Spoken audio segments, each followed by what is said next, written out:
All right. Ladies and gentlemen, boys and girls, children of all ages, we are back for another week of Just a Fan podcast. What's up? What's up? Hey, so it's me, Coach Williams, the NFL Encyclopedia, the Wildcat quarterback that runs this whole thing. As I always continue to say, build the trenches, that direction. Pando 316 continues to emphasize no off season for us. So remember, there's no off season for us, okay? All right. So in the NFL offseason, man, as we get closer and closer to the franchise tag deadline, which I believe is tomorrow, 4 p.m. Eastern, if I'm not mistaken. Matter of fact, let me check real quick, make sure I'm correct. Yeah, 4 p.m. tomorrow is a deadline to franchise tag players.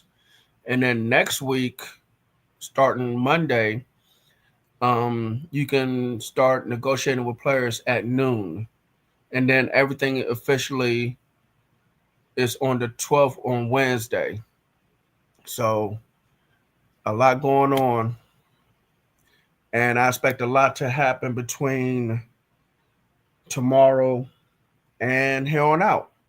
So let's start with some things that have already happened. And we do have a player franchise tag out of Cincinnati, this time for the second year in a row, wide receiver T. Higgins. T. Higgins, like I said, catches the franchise tag. I think the franchise tag is at what, 26 million, if I'm not mistaken. Um, Let me see. T. Higgins. the tag and franchise tag for wide receivers 23.9. Oh, 23.9? Okay, because I got 26.2, but okay, same thing. Don't matter. 23.9. But the thing is, T. Higgins been franchise tag for the second year in a row. I know he's not liking it. What's up, Donald? Because I know he wants that financial security. He wants that long term contract. As every single player does. I mean, yes, a 1 year contract, fully guaranteed, but you know, financial security really helps, especially if you, God forbid, suffer some injury, and then team like, well, we don't want you back anymore, and then your salary falls. Panda, what do you think, man? Well, here's the thing, the whole thing with T. Higgins. This is the second time that they franchised him. I think it's a smart move because he's going to command way more money than if they would try to extend him than he would the franchise tag. Cincinnati has a decent amount of cap room, but I think this is the smartest financial decision. That being said, it's not far-fetched that he could be a what we refer to as a tag and trade. There are teams that would love to have T. Higgins' services and wouldn't mind giving up the draft capital to get him and possibly have the funds to extend him like he wants to be extended. Whatever team does this, I'm going to be clear on that. Whatever team does this, it's going to have to be a team that is prepared to offer him an extension when he's traded. Now, that being said, if there are no takers, Cincinnati's can just easily say, hey, you know what? we're gonna go ahead and pay you this $23.9 million, and hopefully our cap situation be better next year, and we're gonna be all right. We'll pay you. So now it's got to be kind of frustrating for T. Higgins because 23.9 is not even remotely close to what the upper echelon receiver contracts are. You got guys making 30, 35, 32, 30. Jordan. Justin Jefferson's making 35 million a year, APY. So, I know he's frustrated. Jamar Chase still has to get paid. Jamar, they gonna break the bank for. But I think they want to keep both of those guys in house. But if it gets too, how can I say, angst filled in Cincinnati, they can always tag and trade, which they can get some really good returns on draft capital for it. So, Yeah, man. Now they did release a guard in Alice Kappa today, and they saved $8 million. So that kind of helps out a little bit. Being able to tag Higgins. Um, but you lose an offensive lineman, a veteran one at that. So that means less protection for Joe Burrow, which means you're going to have to either bring in a cheaper guard in free agency. We're going to draft one. And the question is, when do you draft one? Because your team needs a lot of help at still running back, but definitely on the defensive side of the ball. So Cincinnati, um, they got a lot of work to do. They got to figure this out because you went to Super Bowl. What was that? 3-4 years ago now, and you lost. So they need to figure out what to do and get this team back because you're still in the division with Baltimore and still with Pittsburgh. So you gotta hill the climb. I think the biggest thing with Cincinnati right now is basically their need to bolster their defense. I think it's good that they're trying to keep T. Higgins where he is, because let's be real, there really wasn't a whole lot wrong with the offense in Cincinnati outside of the running game last year. Right. Joe Burrow was dealing. Um, if it wasn't for their record, we could say that Joe Burrow probably would have been an MVP candidate if they had a winning record. Um, and I think that basically the focus needs to be on that defensive side of the ball. I do believe that I think they put themselves in a good position either way. And what I mean by that is, okay, so T. Higgins is paid. We got him for one more year. Okay, we can focus in the draft on defense. We can spend the money that we have, which I believe is about $43.3 million in cap space. They can focus on that, on bringing in defensive players who could be available. Because honestly, outside of Trey Hendrickson, let's really look at Cincinnati's defense. It's not that impressive. Not at all. And I think that defense, honestly, if you really think about it, their defense is probably the reason why they did not make the playoffs. Oh boy, Tris TV is in the house. Tris, we are talking about the T. Higgins franchise tag and what it means for T. Higgins, what it means for the Bengals, and what it means for the rest of the league. Because I brought up the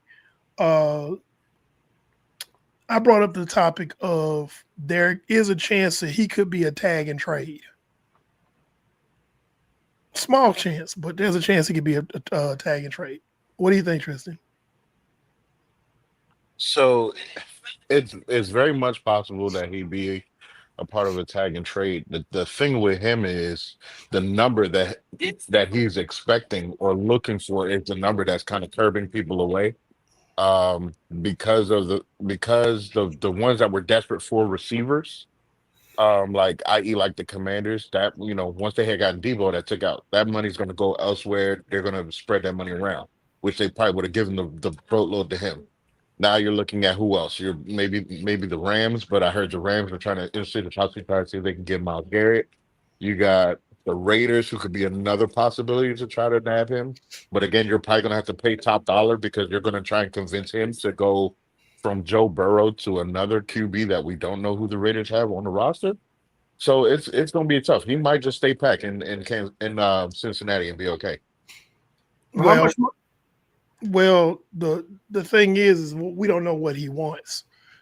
Does he want the money, or does he want the chance at a championship? If it's the chance at a championship, you're right. He should absolutely stay in Cincinnati, because the teams that are receiver hungry that could give him the extension that he would desire after being traded are not in contention. And I doubt they will be. The closest one I probably would think would probably be the Chargers. And they're receiver hungry. They have about $66.4 million in cap space. And I think that they could that would be the most attractive place for him. Has he said how much money he wants? I hadn't heard any reports about it. I haven't heard the exact number. Yeah. Okay. But I know he's tired of being tagged. He got tagged for the second year in a row. Most players don't like that. Well, I think this is the last year he can be tagged, right? That's affirmative. That's true. Okay, so then I mean next year he's a free agent. So Yes. I think Cincinnati needs to either lock him up to a long-term contract or try to trade him and get something back, because you just don't want to let him walk. You let him walk in 2026, the best compensatory pick you can get is a third-round pick, but you don't get that till like 2027. So I think, like I said, you need to get him an extension. You give him an extension, you can lower your cap hit, or you can trade him and try to get some picks. So here's the thing about that. If you're trying to give him an extension, what you have to look at is who you still got the Jamar Chase thing happening. Okay. That is true too. So you got to sign Jamar Chase. You got to make a decision whether you're going to, okay, are we going to try to get Jamar Chase signed, or are we going to pay T. Higgins? That's the thing. So you got to make that decision, because I seriously doubt you're going to be able to pay both. Well, if that's the case, then you sign Jamar Chase, because Chase is the more established anchor wide receiver. Exactly. So then you need to trade T. Higgins off then and get some picks. So that's why there's the reality of him. The reality of him, like getting traded, it'd be a tag and trade. It's a real thing. It's a real thing. So we'll see how that plays out. Speaking of free agents, Darius Slay, Super Bowl champion cornerback for the Philadelphia Eagles, has been released by the Philadelphia Eagles. I can start in and say this.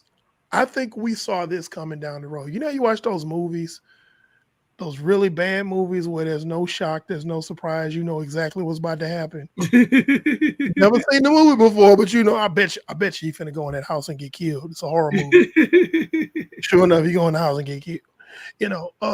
We saw this coming. Anybody who has, knows about contracts and can sit up and watch the talent that the Eagles acquired in the draft last year.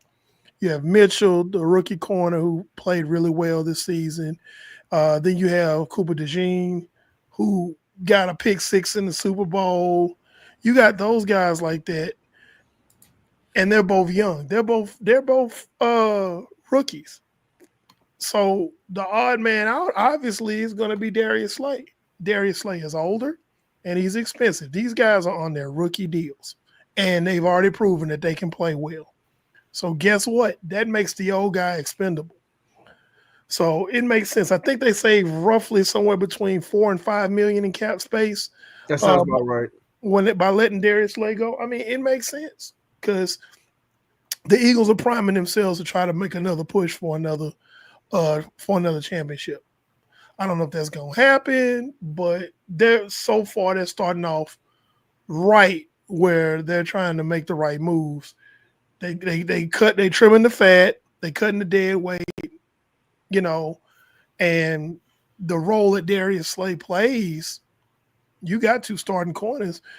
You can draft a third corner, especially in this draft. That's a very, very deep cornerback draft this season. So, yeah, he's the odd man out.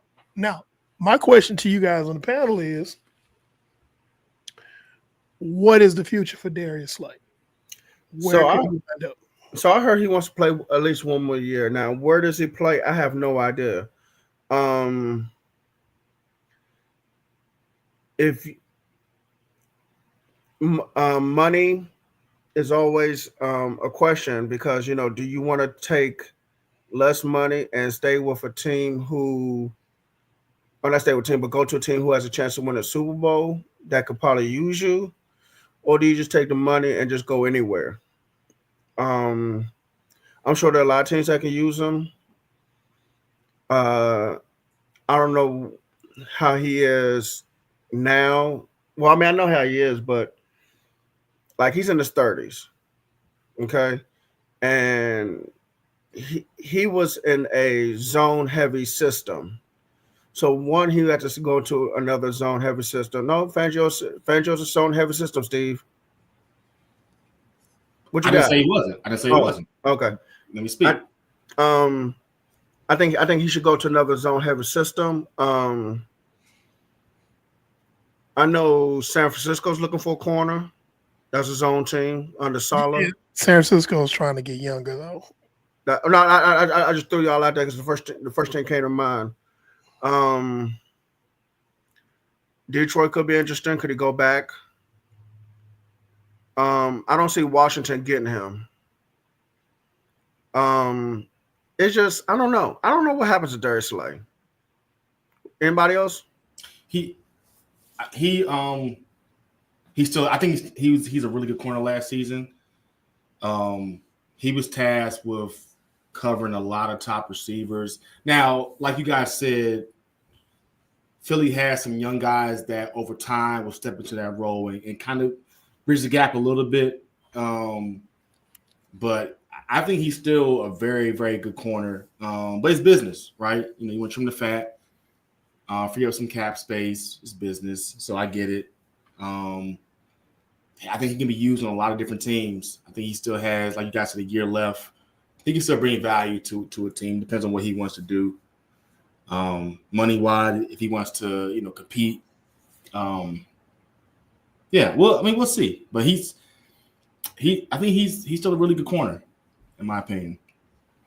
So in my opinion, I think Darius Slay is probably gonna go for the money. That's gonna be his nest egg, his retirement fund. I think this next team he goes to is all about his retirement fund. He's already got a ring. Okay. He's 34 years old. In cornerback years, that's ancient. I mean, that's like dog years. So if he plays one more year, I think he's going to go somewhere that's going to pay him the highest amount of money. And honestly, I don't think there's much of a market for him.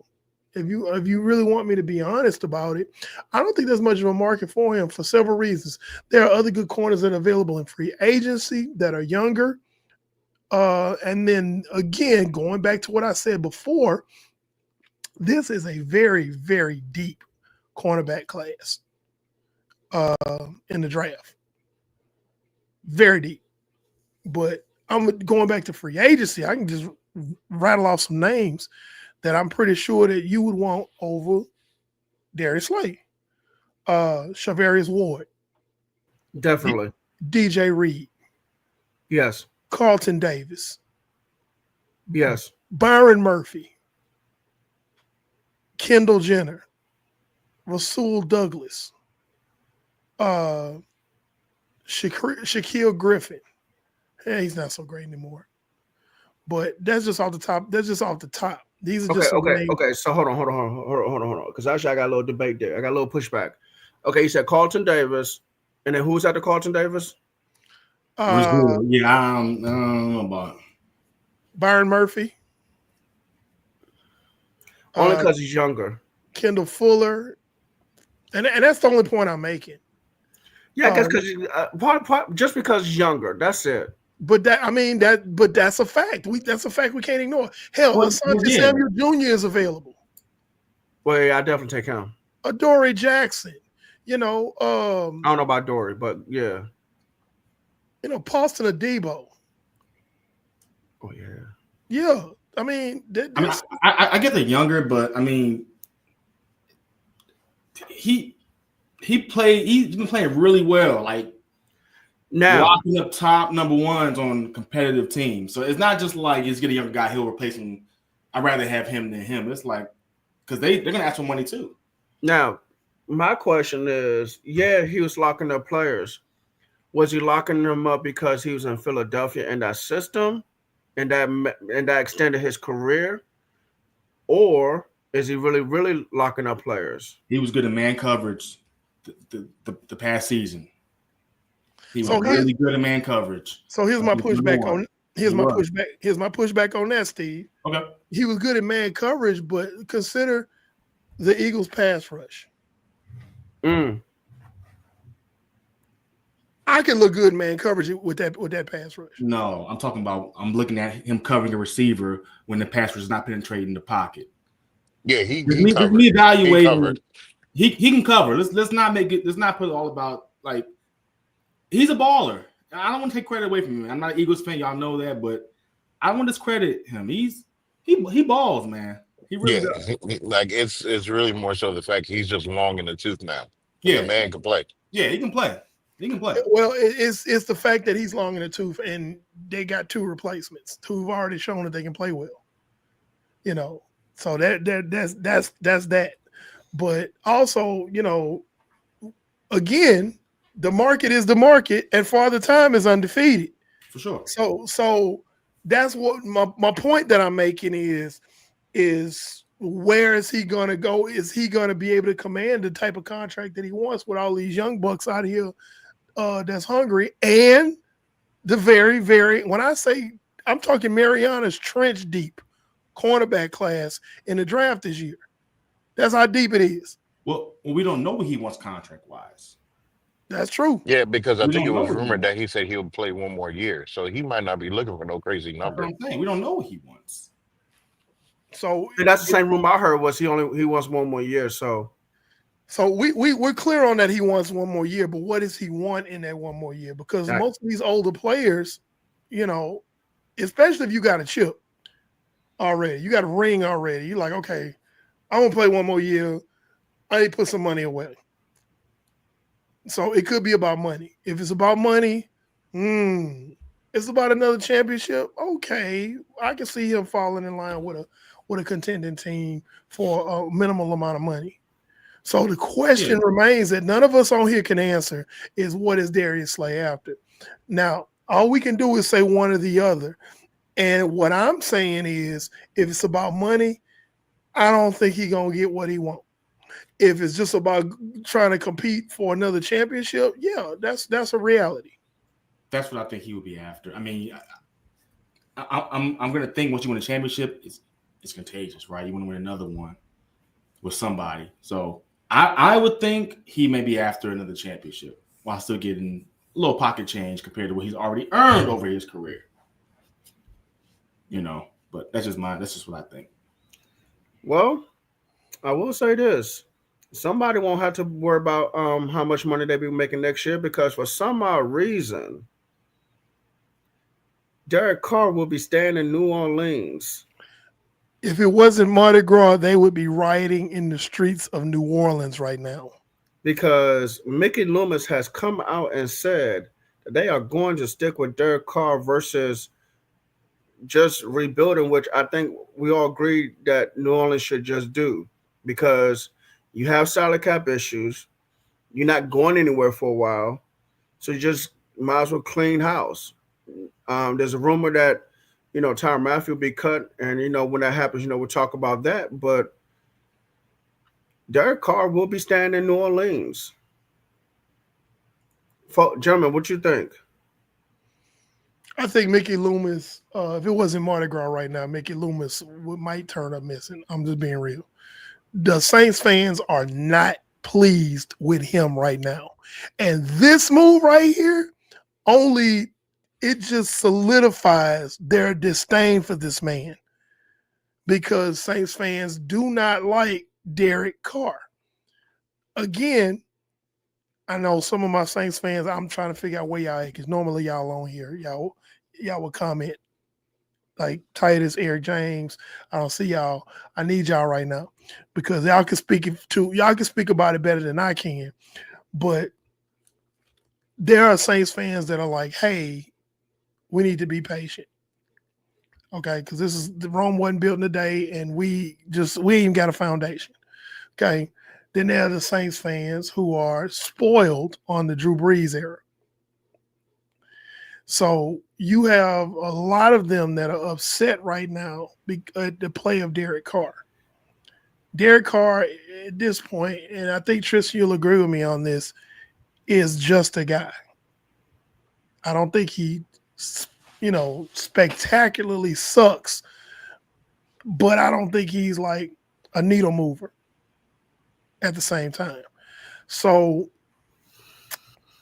does overall, they're not pleased. They want to move on to something better. Now, here's the thing. What's going to hurt them is the fact that Derek Carr staying there is going to keep them out of contention to draft a good quarterback because they're going to win just enough to not be at the top of the draft. And that's a problem. And I think that's why Saints fans are upset. If you're an upset Saints fan, please comment. Come in and comment. See, you know what, man? It's interesting you said something, man. You said something and it piqued my interest, man, because something I've been saying for a long time. You can get spoiled. Yeah.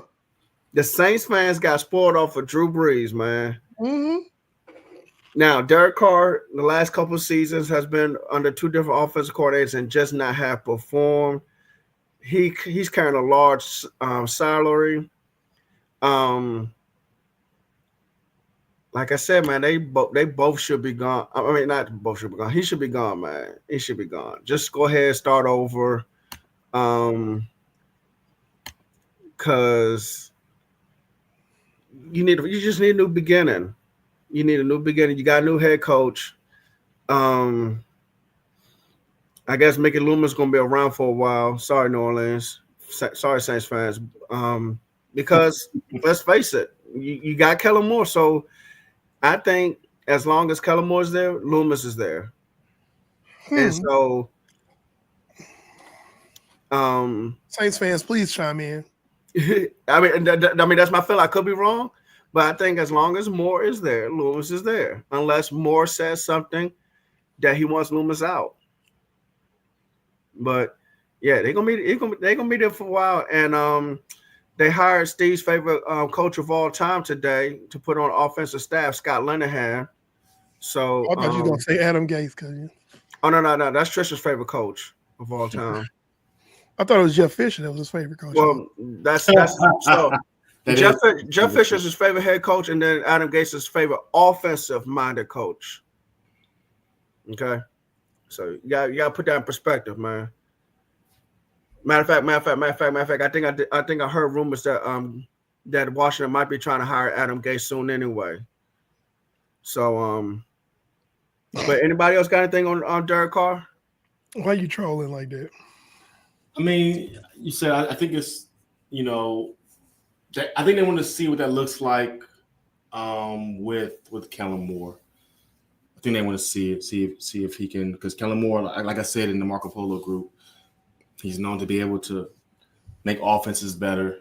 So I think how? When? I'm saying what they're saying. Did I say I agree with that?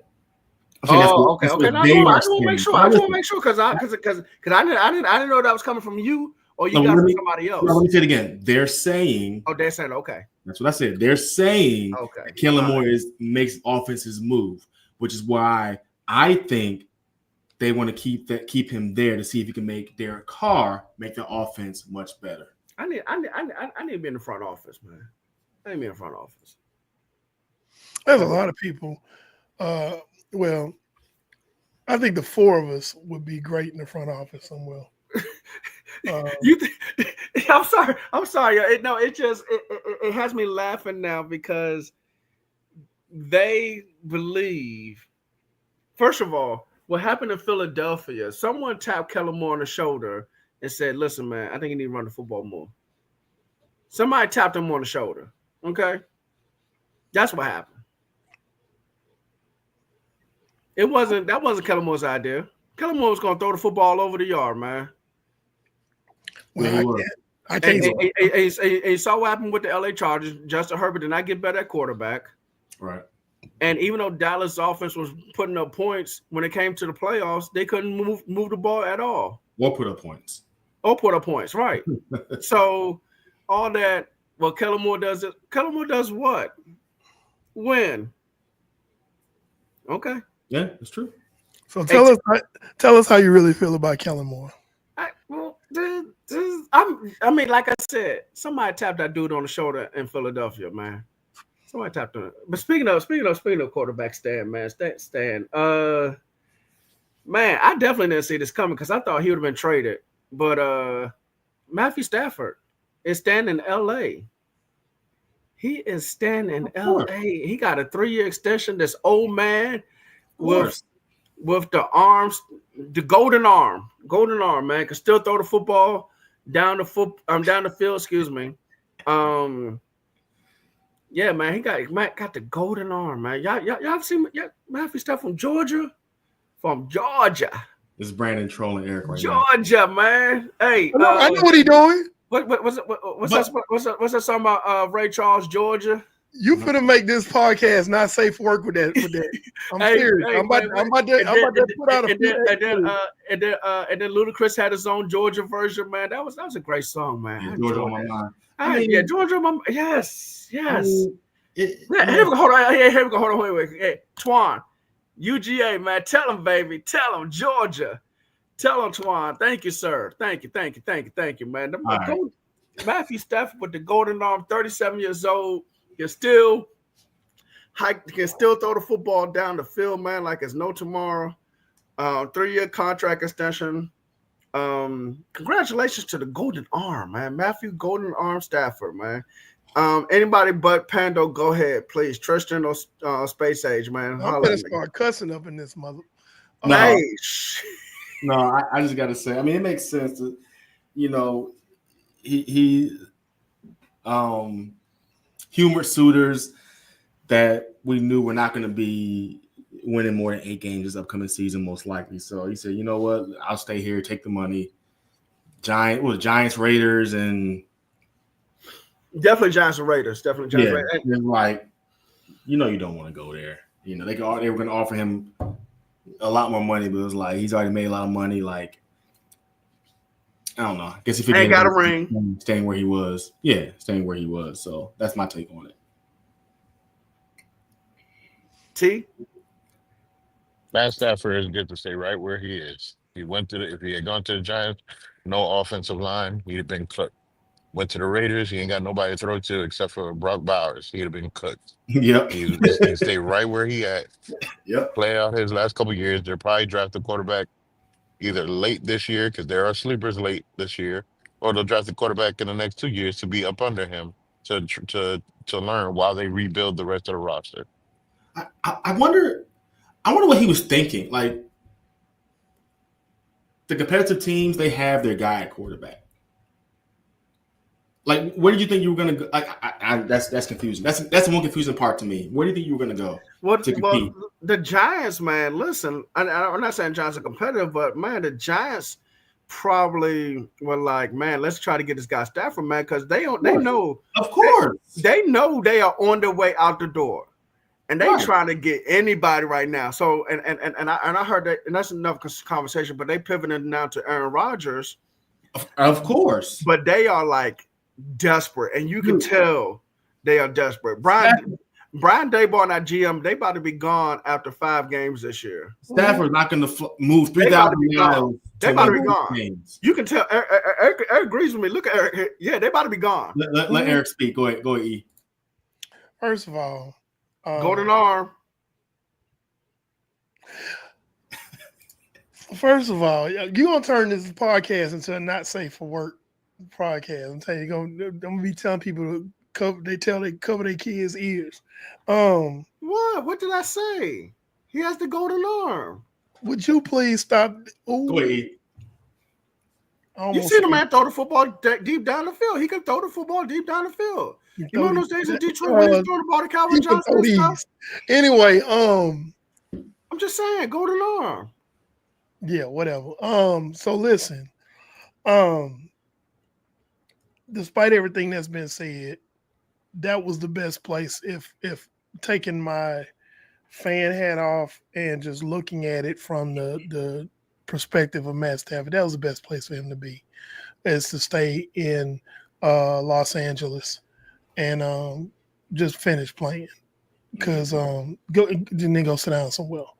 But these teams that are quote unquote losing in the Matt Stafford sweepstakes, that lost rather, they weren't getting a whole lot to begin with. Let's just go ahead and be real. Right. 1, because of the supporting cast. 2, the systems that they run. And 3, he would have really got exposed in those places, honestly. Those are rebuilding teams, not very good offensive lines. Yeah, he already pretty much broke up a lot already. He's already, hanging on by a thread as far as his health is concerned. He would have effectively ended his career next season going to any one of those teams. And that's all I have to say about that. Well, I will say this. They was able to keep his left tackle because they gave him an extension that same day as well. I forgot the left tackle's name. I think they gave him similar years or at least another year or 2. But the one thing that's not hanging, that's not being glued is that golden arm, man. That golden arm is still able to throw the football 50, 60, would you stop yards. it? Just stop, okay? Just 50, stop. 50, 60, 70 yards down the field, man. You know what? You know what they should do? They should sign Hollywood Brown, man. They should sign Hollywood Brown. Just go deep, man. Go deep. Matter of fact, I would even bring in Mike Martz to help with run the offense. You know what I'm saying? Go deep. I wonder why Brandon's choosing violence against Eric today. What is this about today? Mike Martz, man. Listen. Mike Martz used to love 10 wide receivers, okay? And it'd be 4th and goal from the 1-yard line. And he would go 10 wide receivers so everybody go deep. And it didn't matter if you ended up in the stands or not. Okay? Just tell everybody go deep, man. And you got the golden arm. Just drop back 7 steps, hit that plant foot, and throw it. And he can definitely do that against the 49ers defense, man. Robert Saleh, who was that? Gus Bradley. Brando, I need. Come on, man. Talk to me, man. All right, so now it's time for Tristan. And what happened is at the what? Would you got something to say? No. Carry on. Okay. All right. So anyway, at the combine, quite a few players did not work out or perform at the combine, compete, I should say. That's what I pull my chips out for. Go ahead, Tristan. Running back Ashton Genty was one of them. A couple of defensive linemen from Michigan, and a cornerback from Michigan also didn't compete. But more importantly, quarterbacks Cam Ward and Shedeur Sanders did not compete. They feel like their tape says it all. So, Tristan, you are our resident quarterback guru, okay? As Panda would say. Should they have competed at the combine? So let me so let me no, let me preface this answer by saying this. Did Peyton stay right here? Did Peyton Manning participate in the combine when he was coming out? I Y'all ain't believe got to so. answer. Y'all ain't got to answer because I know the Mhm. answer. It's yes. Did Philip Rivers did Okay. Philip Rivers Yeah. participate in the combine? Mm-hmm. Yes. Did Ben Roethlisberger participate in the combine? Yes. Mm-hmm. Did Andrew Luck participate in the combine? Yes. Did RG3 participate in the combine? Mm, Yes. Did mm. Andrew Luck participate in the combine? Yes. Is Shadeur Sanders or Cam Ward any of those guys? Nope. Those guys were guaranteed, unquestionable, either number one picks or top three picks. Like non-debatable, no question marks on their game. Right. Not even Eli was questioned if he was going to be a good quarterback in the league or not. They all participate in the combine. Why? Because they wanted to put a bow basically on their careers of who they were as players. They're saying all that y'all saw in college, let me show you right here. Let me show you in this grand stage. Let me show you my physical prowess, my arm, what I can do. Cam Ward, and this is what I don't like about the combine sometimes. People are talking about Cam Ward almost talking about his physical tools, his physical tools. I care about your film. I care about what I'm watching on tape. I care about what you do. All those physical forms are all well and good. Can you really play the quarterback position? Can you play it at the highest level in the NFL? Because you've been basically the arguably one of, if not the best athlete on your team for majority of your college tenure. Shedeur Sanders, you are not your father. And it's not to slight him, but it's truth. You're not your dad. Mm-hmm. Your dad was one of one when he came out in the Mm-hmm. draft. He was one of one. There's a reason that your father didn't have to participate in the combine. Mm-hmm. He didn't have to because he was one of one. Everybody saw it. You didn't have to question it. If you have any question marks on your resume, no matter what you've done, no matter what name is on the back of your jersey, you are to compete. Cam Newton did not have to compete at the combine. Cam Newton was unquestionably the number one player because he took Auburn to the national championship and won single-handedly. And why I say single-handedly? Because there was no one else on that roster on his team that were number one that were first round draft picks. So that means he took a bunch of collegiate I think. students. Well, okay. I think He Fairley had was, Nick but Fair, he had a couple yeah, guys. He had Nick yeah. Fairley and such. But for the most part, you took college students, college athlete students that were going to have businesses and stuff work in corporate America when they graduate and won a national title. Andrew Luck did not have to compete in the combine. Why? Because when we watched him play football, we said, you have no business playing in college. You belong in the pros. There's just some players that you don't have to when they say, "Oh, I'm not going to throw or I'm not going." Okay, we understand because we've seen what we need to see. Calvin Johnson didn't need to run the 40. We saw what we needed to see from Calvin Johnson when he was at Georgia Tech. Yeah. Yeah.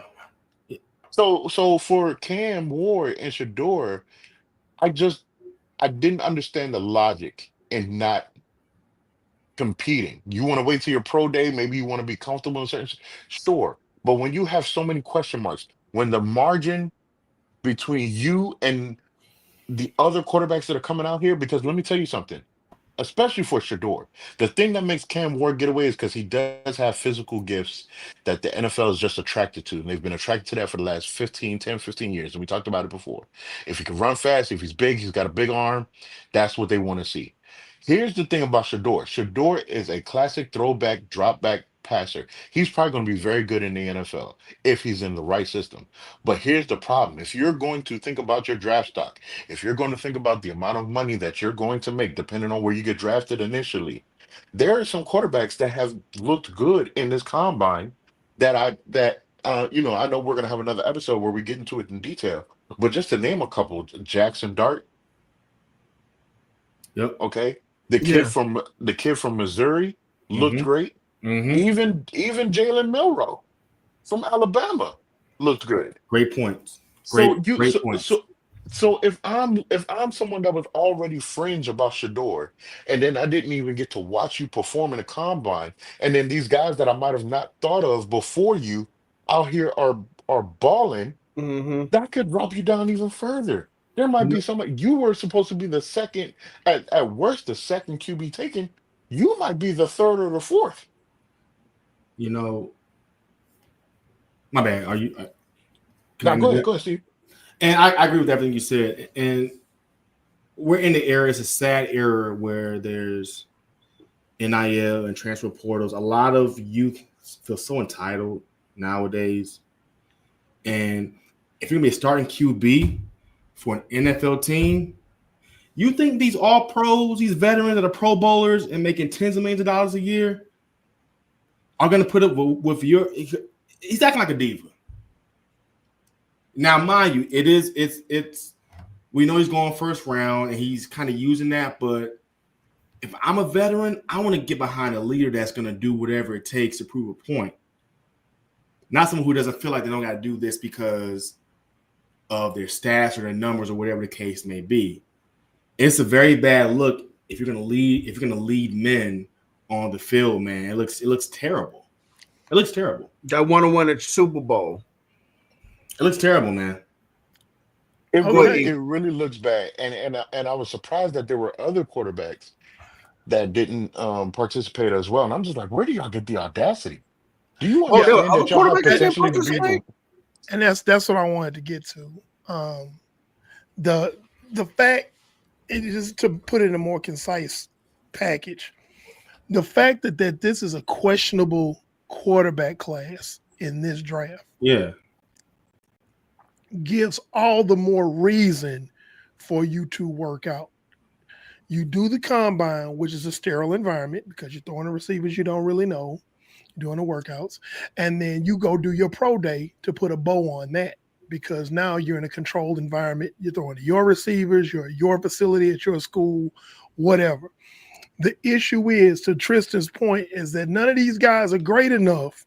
Shador Sanders, Cam Ward, No. none of them are good enough to forego working out at the combine. That's what I'm saying. Listen, you bring Colorado from a terrible record to a decent record. You haven't made it yet, man. I'm sorry. You literally, you went from an F student to a C plus student. Yeah, man. You even And lost your bowl game. Pick a game. Like, dude, Yeah. you And you You think ain't you there have yet, not man. arrived. And there's already, you know that there's already scrutiny about you months before we got to the combine. Exactly. Before you even played your last game as a collegiate football player, there was a lot of scrutiny around you. There was a lot of naysaying. and So you- what better way? Because now you're through playing college football. Ain't no more games to play. You need to go and work out and say, hey, man, yes, I am that dude, and I'm finna show you. you And said it. then come on out to Boulder to my pro day, and I'm going to show you again. But no, I'm not going to work out because I'm Shador Sanders. I'm not going to work out because I'm Cam Ward. And it's like, no, y'all not, hey, man, y'all are not them. you said it. Cam Ward, you running around and everything like that. Can you really dissect a pro style defense? Mm. Can you actually hit receivers on the run that are not yours that you got to get used to? Mm. All of those things. Let me Because you had people that were like, oh yeah, we need to get Cam Ward. Da da da da da. I'm not gonna say their names, but I'm like, that's the dumbest thing ever. And Um, he's let me unproven. answer this quick question that Twan had in regards to um Antoine said what was going to change in his game, and I'm sure he's talking about Shador between from then to now. Here's the biggest question mark for Shador of why was Shador through. We need to know what you look like without Travis Hunter. Mm.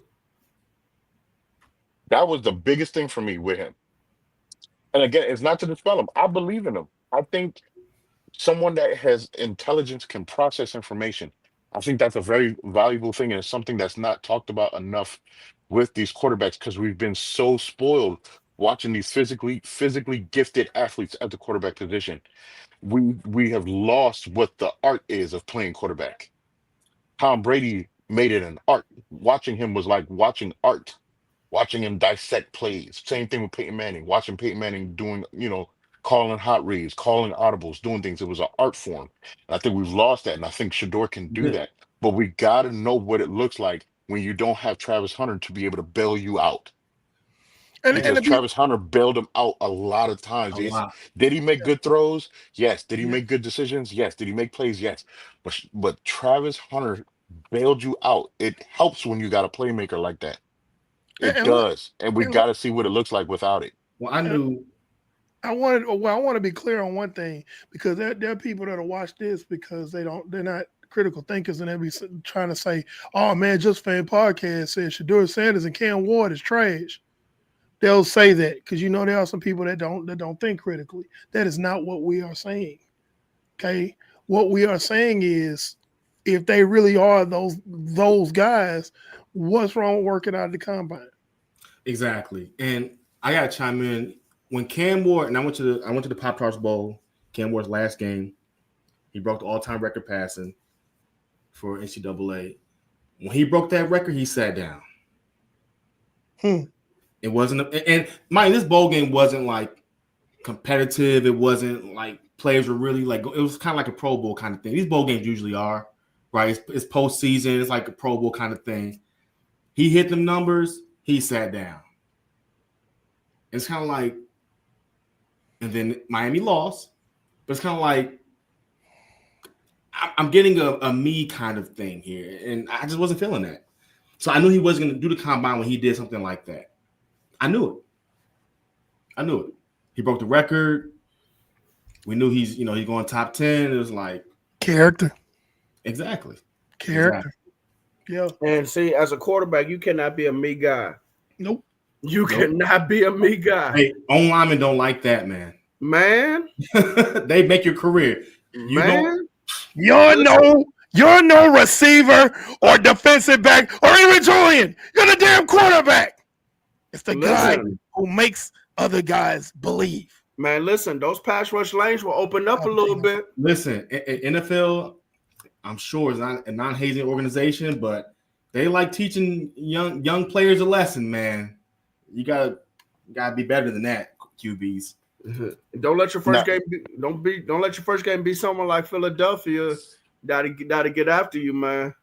Now here's one thing I will say in regards to Shedeur Sanders and what I do believe with him of why he should still be picked high, but you just gotta invest in what you're doing with him.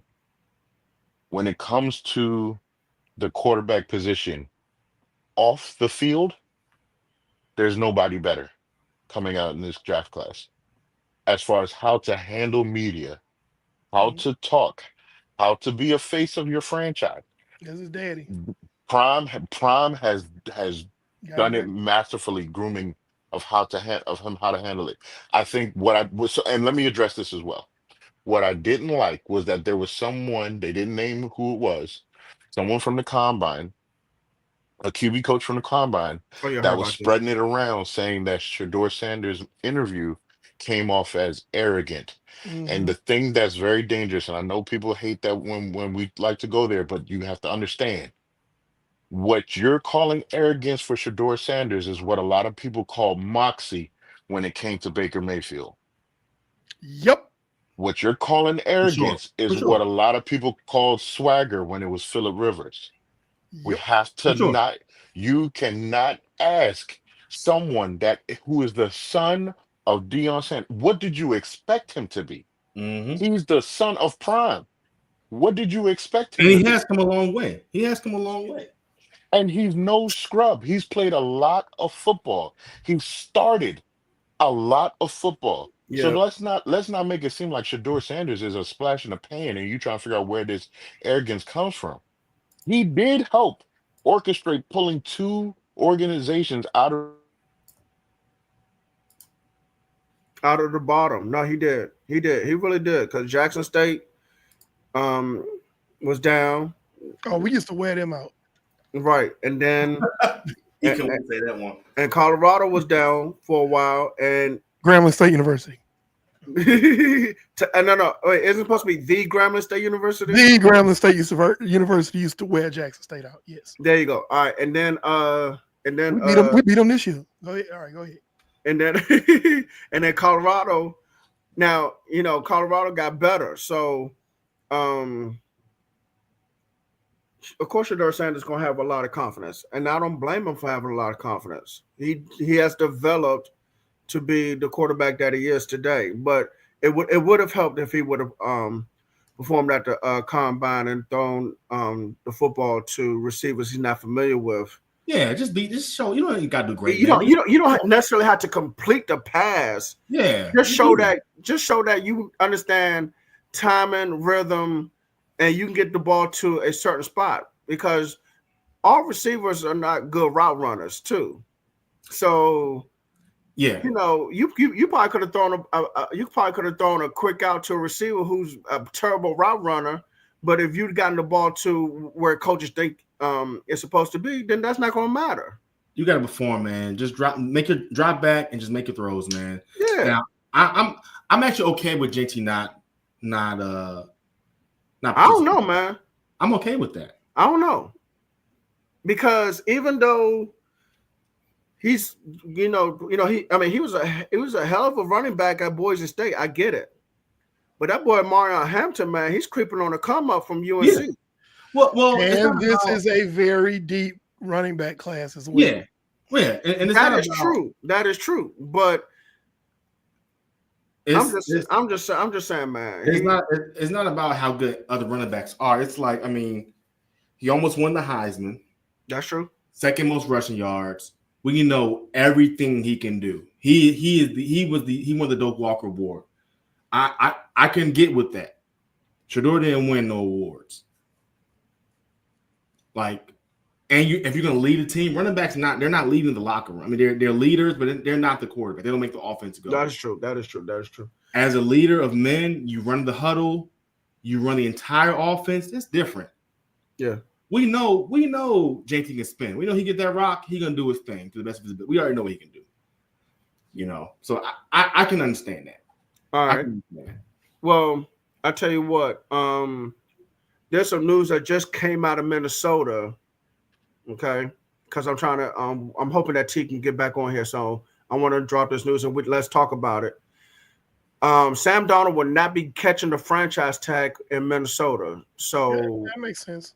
Because they want to make sure they are active in free agency.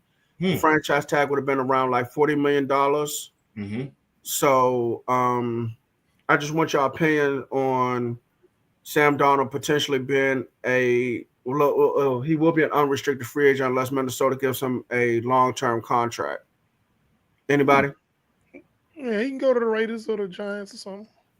Yeah, I see that. Mm-hmm. He can get the money that he wants because they desperate for quarterbacks. Yeah. So that means you're not going to bring him back, because usually you tag someone, then you give them an extension, which they're not going to do. They have, the young guy there. McCarthy, yep. Yeah, I could see he'll go see. Yeah, someone will sign him. Probably someone that's not competitive.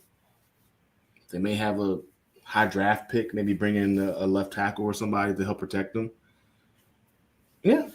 Wow. Okay. I'm not mad at it. He did great for them, but they're looking towards the future. They weren't, good enough in the playoffs. And I'm gonna be frank here. I know a couple of Vikings fans that were like, okay, we'll just try to make it through with Sam Darnold, but we know he's not Right. he's not all that. Right. He's playing above his head. It's probably the best season he's ever had in his career. That's true. He was Right. dealing, but y'all, he's Sam Darnold. Let's just be real. Yeah, that's real. And then you didn't win and drafted a quarterback in the first round. You thought they were gonna stay loyal to you? No, they want to see the kid play. They invested all of their draft capital in him. Yeah, they did. Now, whether this was a good decision or not is going to be left up to time. Because, you know, McCarthy could come out there and completely crap the bed, and, you know, they'd be like, man, they were better with Sam Darnold. That could happen. Or McCarthy could come in there and, like, now the Vikings with that defense is in the NFC Championship, playing for a chance to go to Super Bowl. You know, I mean, it could happen. So time will tell. Yeah. Basically. Yeah. And see, Tristan left because he knew I was going to talk about how bad his GM fleeced my GM for Deebo Samuel. We haven't done that yet. No, because we was waiting for the two of y'all to get on here. And he left because he knew. Let's he left like a thief in the night, just like Adam Peters did. Hey, let's get to it, man. Let's get to it. So, hey, Deebo Samuel has been traded from the San Francisco 49ers Panthers team to the Washington Commanders for a 5th-round pick, and that is Tristan's team, the Commanders. So that's the art of the deal right there. You said what? That's the art of the deal right there. Congratulations to Adam Peters. Congratulations. Because you fleeced the hell out of John Lynch. But you might have to keep going there, Pando.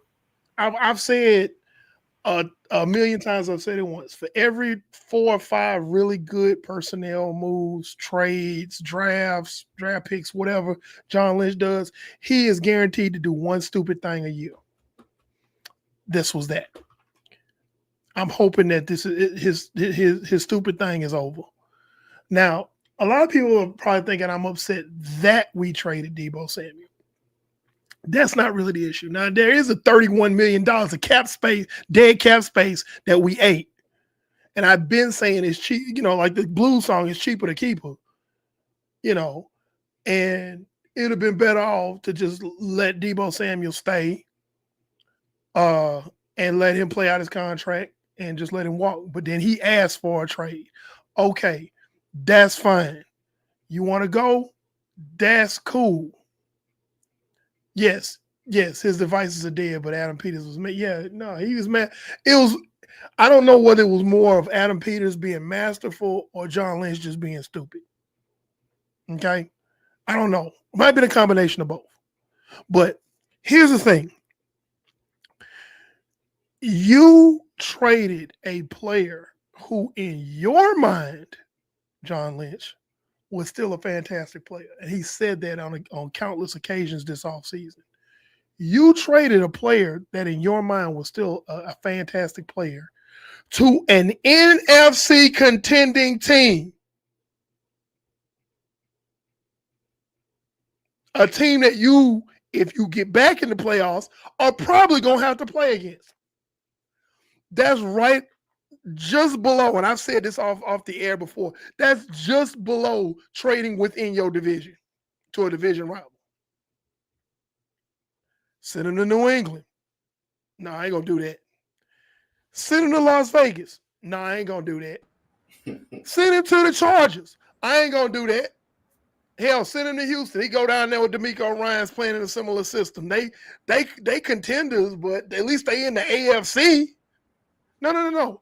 I'm going to send him to a team that's on the rise, and that's an NFC contending team, which means I can see them in the playoffs, which also means there's a chance they can kick our tail using that player in the playoffs. Why? Now, let's be clear. Deebo Samuel's not the player he used to be. We know this. Okay. His productivity went down. A lot of that had to do with Kyle Shanahan's play calling. Let's keep it a buck.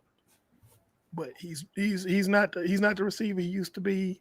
He doesn't separate like he used to. But he still has the ability to put together a game or two where he just goes the freak off. Okay? Look at the Miami game this year when they played Miami. Debo lost he looked like old Debo. He like 2021 Debo. So, and I'm saying all to say this. Debo Samuel is going to the Washington Commanders who don't actually need him. He's a luxury piece.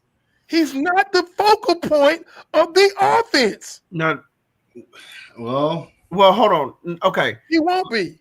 Well, let me put a little slight pushback on that.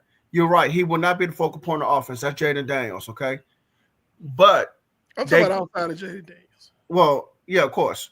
But he is somebody. He's a hell of a weapon, man. Right. That's what I'm saying. He's a hell of a weapon because Cliff Kingsbury is about to use him. I'm not saying he's going to use him any different. He probably will, but he's going to use him a lot on jet stuff, screens, backfield stuff, quick game. And he's going. And I'm not. And again, it's not different than what Shanahan did, or he'll probably crank it up on steroids. If he's going to crank it up on steroids, if he's healthy the entire season, that's no doubt the best RW1 and 1A, however you want to flip it, in the entire league. That's a problem. He's a Swiss Army knife. Yeah, that's what he is. Exactly. And Kingsbury's going to use him as such. And I'm going to tell you something right now. That's a problem. There's a lot of defenses, and this is me getting into my coaching mind now. There's a lot of defenses who, yeah, they got good players, but they're not disciplined.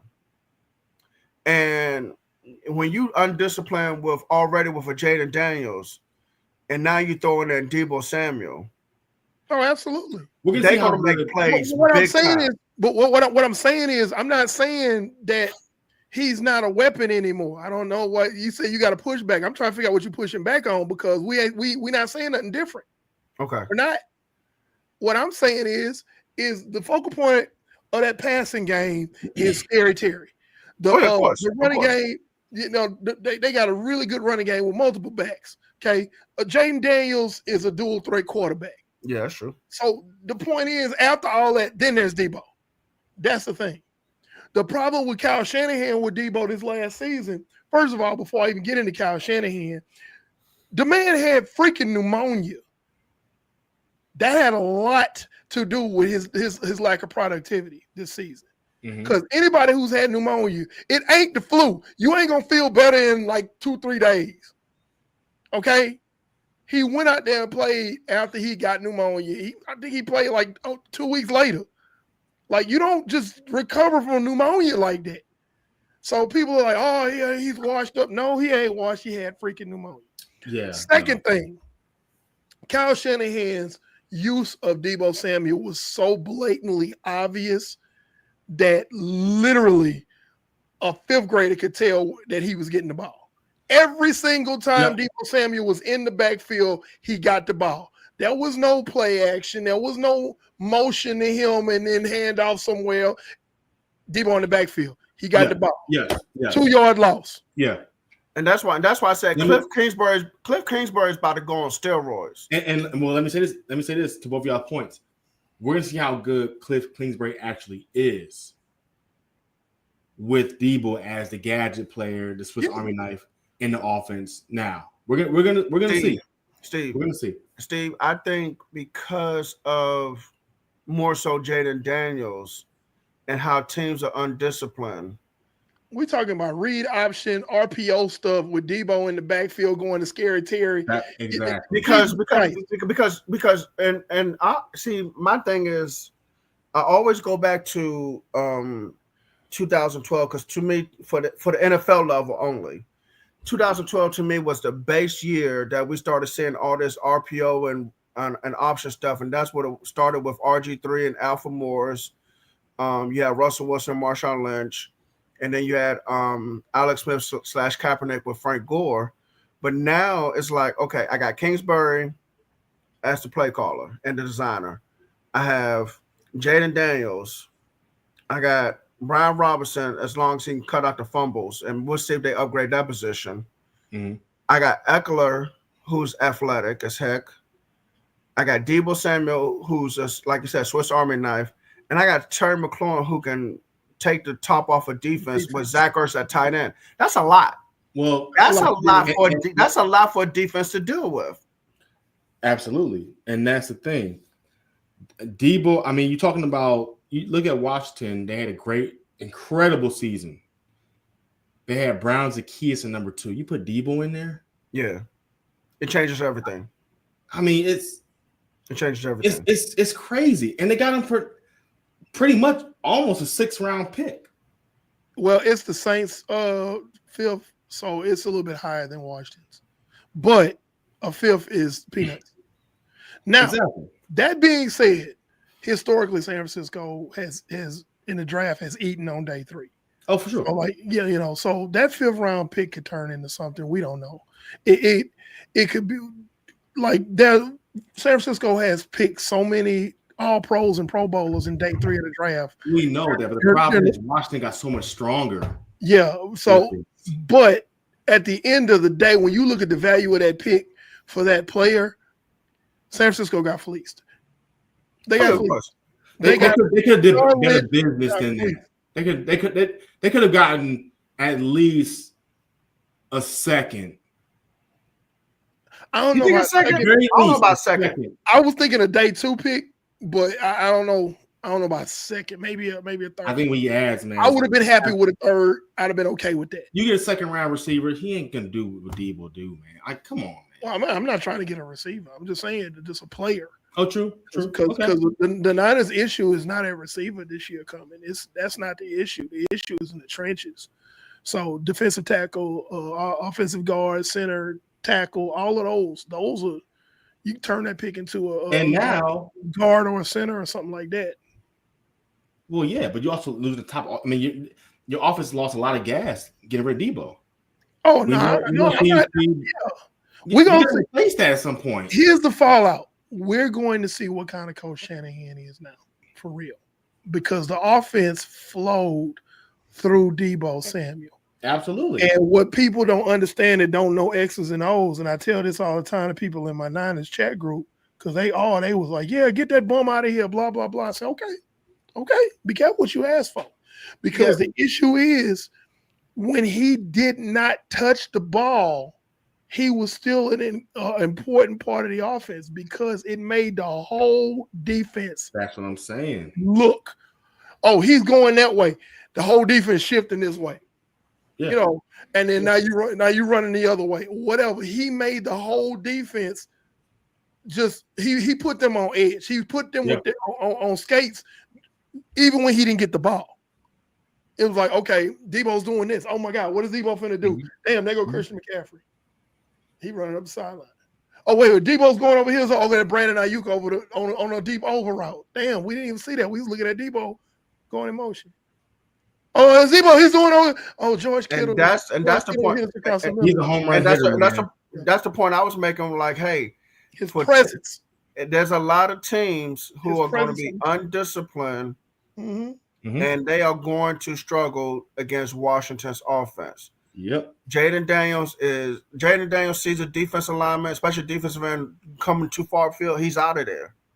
I can't. And now and now you're talking about someone on jet motion like a Deebo Samuel. Well, not just that, but the intangibles, the playoff pedigree that Deebo Samuel has. Well, that's remember we were sitting up there watching that. There's no game too big for him. Exactly. There's no game too big for him. We were watching the NFC Championship, and I forgot what fool that was that said that the game was too big for Jaden Daniels. And we like, what the hell are you looking at? The game is too big for the rest of the team. I forgot who said it. It don't matter. I forgot who yeah. But it was a stupid comment. But it was a misinformed comment because for the rest of the team, that game was too big. It wasn't too big for Jaden Daniels. Not at all. So now you done added a piece with Jaden Daniels with a playoff pedigree. That game ain't too big. This man had played in 2 Super Bowls. Now I tell you what. You know what I thought about this last night, and I did not championship games. Hey, I mentioned it. I thought about this last night. I didn't mention this in the group chat because I was saying it for the show. I think with Washington and Jaden Daniels, there's going to be 3 to 4 separate windows that are going to open and close to try to win a Super Bowl. They in window number 1 right now, and that's with guys like a Marshawn Lattimore, who's a veteran corner, Zach Ertz, veteran tight end. We'll see what happens with Wagner, and now they got Deebo Samuel, wide receiver. Now, at some point, this window will close, but then another one will open up almost immediately. Now, what does that window look like? We'll see. But I think there are at least 3 to 4 windows of opportunities for Washington to try to win Super Bowl with Jaden Daniels. Well, I mean, you got a franchise quarterback. Yeah, that's that. A lot of teams are missing a franchise quarterback. yes. The teams that are constantly in contention have a franchise quarterback. Yeah. And that's just what it is. That's why they make the big bucks. So Jaden Daniels has proven, hey man, I'm a franchise quarterback. Oh, absolutely. I'm rookie of the year. I went to the NFC Championship game, I didn't lose the game. Listen, man. The rest of my team did. I didn't lose it. But yeah, but those 4 turnovers. Yeah. Listen, man. And I had conversations with Washington fans, pretty smart ones, and that's okay. You know, free agency, offseason, okay, maybe Higgins, maybe got the Diggs. I did not see Deebo getting there. I'm like, man, that was like my worst nightmare. I did not see that coming, man. And the thing that's is, crazy. That's crazy. He was not going to get moved. And he's the one that asked for the trade. Right. If he had not asked for that trade, they wasn't finna move off from Deebo. They was going to let him play out his contracts. And So has this has been about a year in the works as far as him leaving San Fran? Would you say so? Do what now? Him leaving San Francisco has been pretty much almost a year in the works, because wasn't there talk last season about him being traded or him being unhappy? No, that was when he was going through his contract dispute. Okay. That was when he said he wanted to be traded and everything, and that was a bargaining posture. Same thing Brandon Ayuk did too a year ago. Oh, true. Okay. And it's like, hey, I'm going to be traded. They don't want me. Da da da da. I'm going to talk about this, and then I got my money. I'm gonna be quiet. I'm good. Yeah. So I think what it is psychologically, Deebo Samuel had a horrible season, and he just wanted a fresh start. He's quoted saying, he put out in Twitter, I think it was today, he's like, it's nothing but love for San Francisco, John Lynch and Kyle Shanahan. Yeah. I still got a lot of love for you guys. I just needed a fresh start. You're going to see a new Deebo this season. So he just needed a fresh start. Kind of like Charvarius Ward. He dealt with personal tragedy. Yes, he did. I think they would be able to bring Charvarius Ward back, except for what happened with his family this season. He needs a fresh start because he literally has PTSD being in that part of California. So, things like that, guys need a fresh start. Yeah. Okay, that's fine. So I think that's what it was, because I think that game against the Rams, that drop he had going across the middle, that probably would have won the game, because he catches that, he's still running. I don't know if y'all remember that. That's when they were force feeding him the ball. I don't know if y'all saw that game. But that drop was like, I said, ooh, that might have been the death knell right there. But the drafting of Ricky Pearsall let you know that somebody was not going to be back in 2025. Yeah. In 2025. And it wasn't Brandon Ayuk. Even though there's rumors, let me clarify that right quick. Brandon Ayuk is probably not going to get traded. Okay, so there's a lot of trade talk about him and everything. They're talking about it. Matter of fact, I've even heard as much as long as the deal is worth it, then Ayuk is out of there. The thing is the 49ers are listening to everybody. They're listening to everybody. And in good business, you listen to everything. That don't mean you respond. You just listen. And that's what people don't understand about the business side of football, because they think it's Madden. Honestly, no, really. It's like a bunch of fans that think stuff work like Madden. But they don't look at contracts. They don't look at dead cap space. They don't look at all those other things like that. And the thing is, trading Brandon Ayuk would literally it would send the 49ers into purgatory. They would no longer be contenders, not just because his presence is no longer on the field, but the money. They would not be able to retain free agents. They would not be able to go out and sign other free agents. They would not be able to compete, honestly. So I seriously doubt that that's going to happen unless somebody comes in and just offers something just ridiculous. It would have to be so ridiculous. And the icing on the cake is who's going to trade a shit ton, I'm sorry, excuse my language, of draft capital for a receiver who's not going to even be able to play week 1 because he's still recovering from ACL surgery. Now, is he walking? Yes. Is he off crutches? Yes. Is he doing light workouts? Yes. But can he play an NFL game week 1? No, sir. He may not be back until week 4 or 5. Yeah. Okay. So who's finna give a crap ton of doggone in draft capital and players or whatever for a receiver that they're not gonna even be able to use until mid-season who doesn't know their playbook? Riddle me that, Batman. So people that's speculating about this, and it really sickens me. I'm sorry, I don't mean to go off on a tangent here, but there's a lot of people that in sports media that just be saying some shit. And it's like wet noodles. They throw it against the wall and hope it stick. And it's like you ain't thinking about you just be saying something. That sounds like fun. Just say, I wish we would do that on Just a Fan. We don't do that here. We don't do that here. I'm gonna just say something for clicks. I'm gonna say something for clicks. No, we don't do that. So the point I'm making is like do some research before you formulate an opinion. Don't you other content creators and you other people that are on TV. I'm not calling nobody's names, but it's a lot of y'all. Okay, I know we small, we mom and pop and everything like that. But one thing we know how to do on this podcast is we know how to tell the truth. And we know how to formulate hypotheses based on facts. That's what we do on Just a Fan. So we're not going to ever, we promise you, our audience, we promise you, as I'm standing here, sitting here talking, we're going to always give you the facts. We're not going to do stuff just for clicks. Period. Brandon Ayuk finna get traded. How you know? I don't know. We're just saying it. We don't do that here. Like when the Avengers came to Wakanda and Black Panther was like, we don't do that here. Period. So we're going to keep it real. So, and I use that just as an example, though. We can speculate, we can talk about it, but we don't say surefire things like that. Are there trade rumors surrounding Brandon Ayuk? Yes. Yes, there is. Did the 49ers say they're listening to calls? Yes. Does that definitively mean that Brandon Ayuk is moving? No. And I gave several reasons why that's not going to happen. Why it's a probability it wouldn't happen. Now, could he get moved before the trade deadline? Nobody brought that up. You heard it here first on Just Fan Podcast. That could possibly happen. Ooh. And here's why. It's really simple. If Ricky Pearsall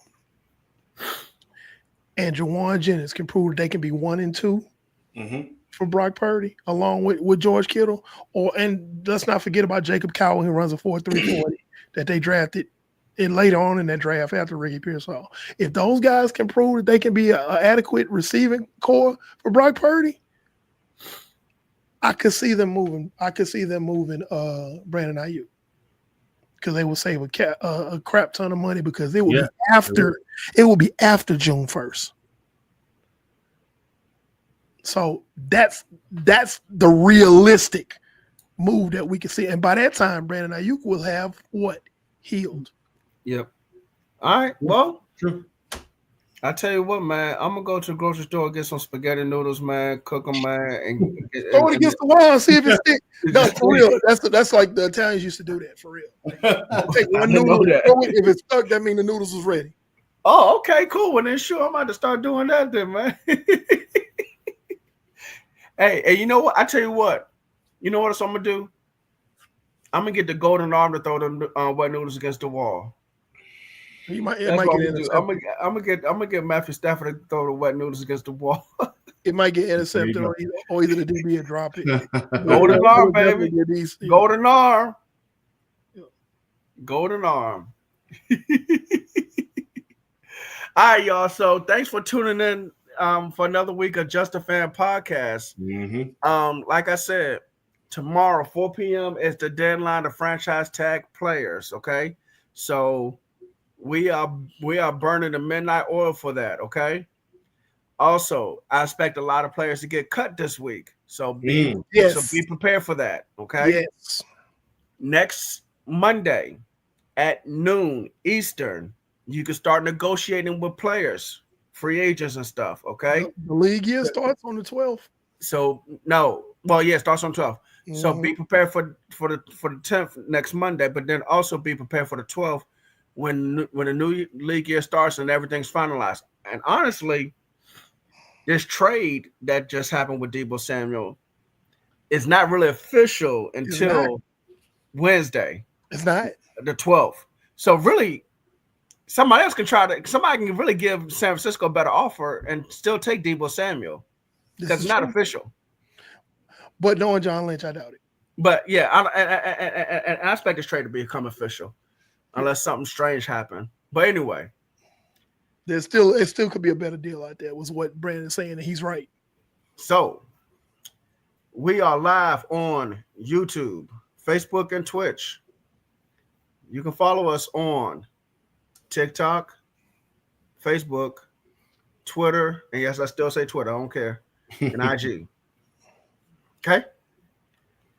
That direction, the gentleman next to me, Panel 316, reminding everybody that he's the good guy with a black hat, and there's no off season for Just a Fan podcast. It's off season for NFL, and we tell the truth. And you're right, we do tell the truth. With the golden arm. Down below, Steve Space Age White, sitting there having a good time, man. Good laugh, man. We love good laughs. Coach Williams, build a game in the trenches. I'm the NFL encyclopedia, baby. We don't do it for clicks. And I have the golden arm too. Good night, ladies and gentlemen. Peace out. Have a good one. We don't do it for clicks. You ain't lying.